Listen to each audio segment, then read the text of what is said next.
सवाल हमारे सामने है, why only GDP is considered the best parameter, considered the best parameter, best ना लिखकर प्राइमरी लिख लो, the primary parameter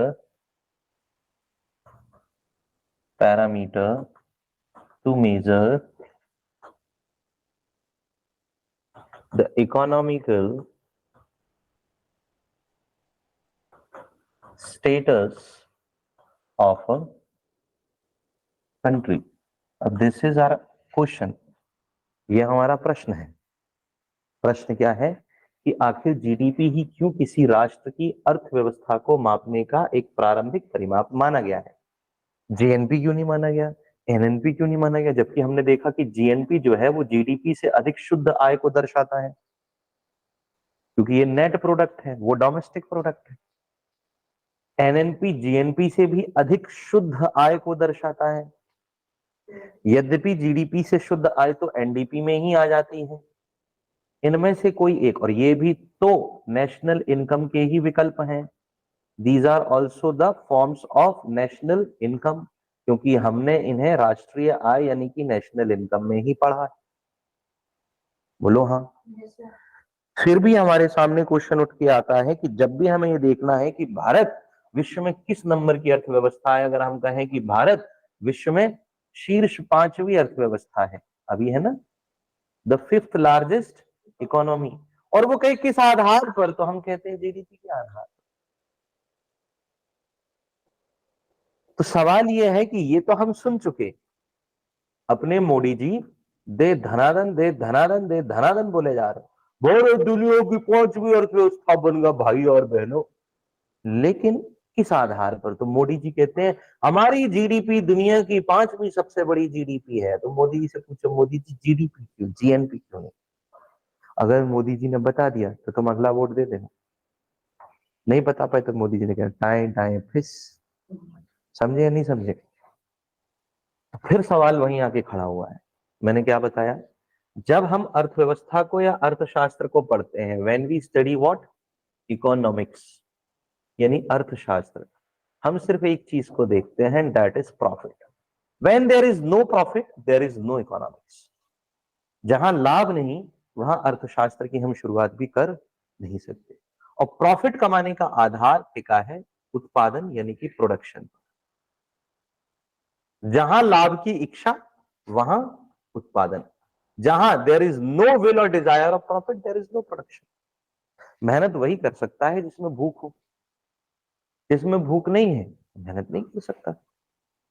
एक व्यक्ति सुबह 3 बजे उठता है, 4 बजे तक काम सामान रेडी करता है, 5 बजे जगह पर पहुंचकर 6 बजे अपनी कढ़ाई पर पोहा चढ़ा देता है। वो 3 बजे सुबह क्यों उठ रहा है? पागल है, शर्री है, सनगी है? दुनिया सो रही है वो उठ रहा है।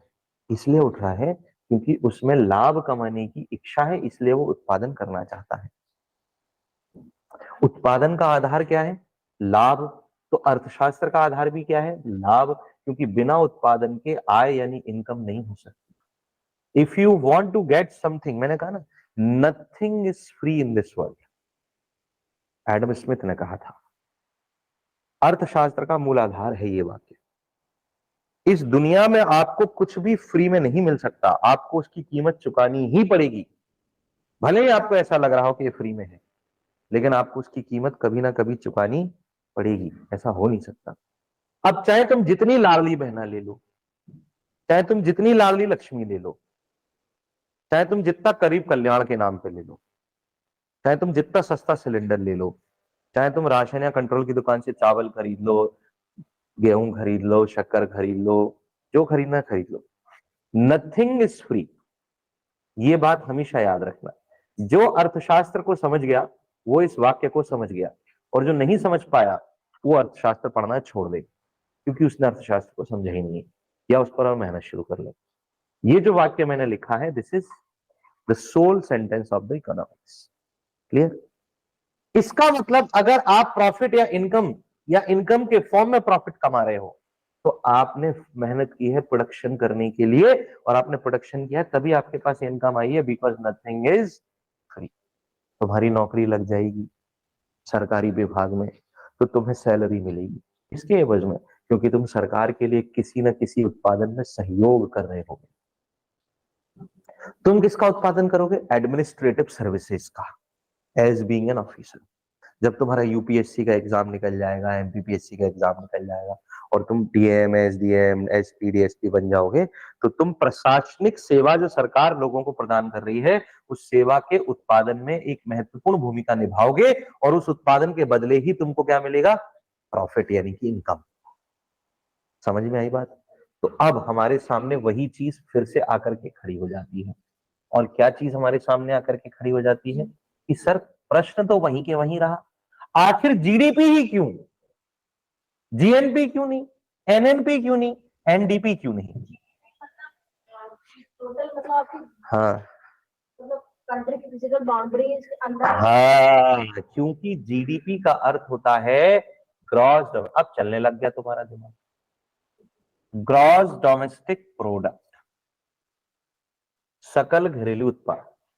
तो उत्पादन जो एक देश के भीतर हुआ, जरा ध्यान से सुनना, the production with in the boundaries of a nation, of a nation, हाँ या ना, is represented at the maximum level by GDP only. क्यों? क्योंकि जीएनपी ने तो वो प्रोडक्शन भी शो कर दिया जो देश के बाहर हुआ है, जो भारतीय करके आया है, लेकिन जीडीपी ने वो प्रोडक्शन शो किया है जो सिर्फ और सिर्फ देश के भीतर हुआ है। और अर्थव्यवस्था आधार पर चलती है प्रॉफिट के, प्रॉफिट दिखता है प्रोडक्शन से, जितना ज्यादा प्रोडक्शन उतना ज्यादा प्रॉफिट, सिंपल। तो जहां सबसे ज्यादा प्रोडक्शन दिखाई देगा उससे किसी की औकात मापो। देश की कुल कुवत कितनी है? अब मोदी जी ने मेक इन इंडिया कैंपेन चला रखा है, सुना होगा इसके बारे में। मोदी जी ने इसके लिए नारा लगाया, क्या लगाया? कम मेक इन इंडिया, यही बोला, आओ और भारत में बनाओ। मतलब मोदी जी क्या कह रहे हैं? फॉरेन इंडस्ट्रीज को आकर्षित कर रहे हैं, फॉरेन इंडस्ट्रीज से कह रहे हैं आप भारत आइए, भारत में उत्पादन कीजिए, भारत में उत्पादन करके भारत में ही बेचिए या दुनिया के किसी भी बाजार में बेचिए, लेकिन उत्पादन कहां कीजिए? भारत में। तो विदेशी कंपनी भारत में बुलाई जा रही है उत्पादन करने के लिए, बेचे कहीं पर भी, उससे कोई मतलब नहीं। प्रोडक्शन भारत में, मतलब किसमें आएगा? जीडीपी में। प्रोडक्शन बढ़ा, प्रॉफिट बढ़ा, सिंपल सी चीज है। जीडीपी सबसे बड़ी औकात मापता है, इसीलिए हम जीडीपी का ही यूज करते हैं। आप इसका दूसरा उदाहरण देखें। दूसरा आधार यह है कि अगर हम बात करें जीएनपी की, तो जीएनपी किसको दिखाता है? जीएनपी दरअसल आपको इंपोर्ट हटा देता है और एक्सपोर्ट को अपने पास रख लेता है, और डोमेस्टिक मार्केट के ट्रेड को अपने पास रख लेता है कि मैं जितना भारत में बनाता हूं वो मेरी जीडीपी में कैलकुलेट होगा, और मैं भारत के बाहर जितना बनाता हूं वो मेरी जीडीपी में कैलकुलेट होगा। हाँ या ना? अरे बोलो भाई। Industrial credit and investment corporation of India के नाम से जाना जाने वाला एक बैंक, आईसीआईसीआई बैंक, एक भारतीय बैंक है जो प्राइवेट सेक्टर में काम करता है। मान के चले आईसीआईसीआई की एक ब्रांच भारत में है, उसने जितनी सेवा का उत्पादन करके प्रॉफिट कमाया वो भारत में आया, दूसरी सेवा का उत्पादन उसने यूएसए में अपनी एक ब्रांच खोलकर किया, उसमें जो प्रॉफिट आया वो यूएसए में कमाया, और ये दोनों चीजें आईसीआईसीआई की किसमें कैलकुलेट होती हैं? जीएनपी।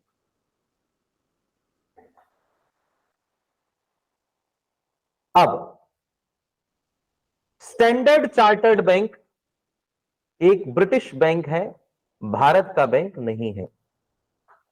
क्या है? एक ब्रिटिश बैंक है, भारत का बैंक नहीं है। स्टैंडर्ड चार्टर्ड बैंक ब्रिटेन में कमाता है, यह भारत की जीएनपी में कैलकुलेट नहीं होता। स्टैंडर्ड चार्टर्ड बैंक इंडिया में एक ब्रांच खोलता है और कमाता है, यह भी भारत की जीएनपी में कैलकुलेट नहीं होता, लेकिन ये भारत की जीडीपी में कैलकुलेट होता है, जीएनपी में कैलकुलेट नहीं होता। जीएनपी में ये कैलकुलेट होता है। लेकिन भारत जैसी समस्या ये है कि जितनी ब्रांचेज स्टैंडर्ड चार्टर्ड की ब्रिटेन में है, उतनी ब्रांचें आईसीआईसीआई की सॉरी, जितनी ब्रांचें स्टैंडर्ड चार्टर्ड की भारत में है उतनी ब्रांचें आईसीआईसीआई की ब्रिटेन में नहीं। ऐसी कंडीशन में हमारा जीएनपी हमेशा जीडीपी से क्या रहता है, कम, क्योंकि हमारे पास इंपोर्ट है ज्यादा, एक्सपोर्ट है कम। मैंने बताया था ये आपको, है ना, पूरा फार्मूला से हमने देखा है ये चीज। तो क्योंकि जीएनपी भारत की जीडीपी से हमेशा कम रहेगी, अब ये तो भारत की स्थिति है जो दुनिया की 5वीं शीर्ष अर्थव्यवस्था है। तो सोचो अगर मैं तुमसे बोलूं रवांडा जैसी कंट्री के बारे में तो उसका क्या हाल होगा।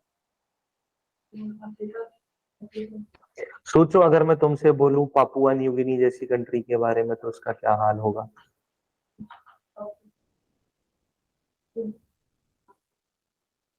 तो सोचो मैं तुमसे बोलूं मालदीव जैसी कंट्री के बारे में उसका क्या हाल होगा। बाकी सब भूल जाओ, तो सोचो मैं तुमसे बोलूं पाकिस्तान जैसी कंट्री का उसका क्या हाल होगा। पाकिस्तान कहाँ रहा वो, पाकिस्तान में कल देखो यूएई में बेइज्जती करा ली।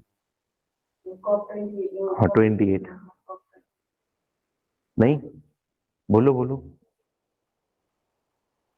इन देशों को अगर जीएनपी से कैलकुलेट करने लग जाओगे, एनएनपी से कैलकुलेट करने लग जाओगे, एनडीपी से कैलकुलेट करने लगोगे, सुसाइड कर लेंगे, क्योंकि इनका दुनिया में कोई स्थान ही नहीं आएगा,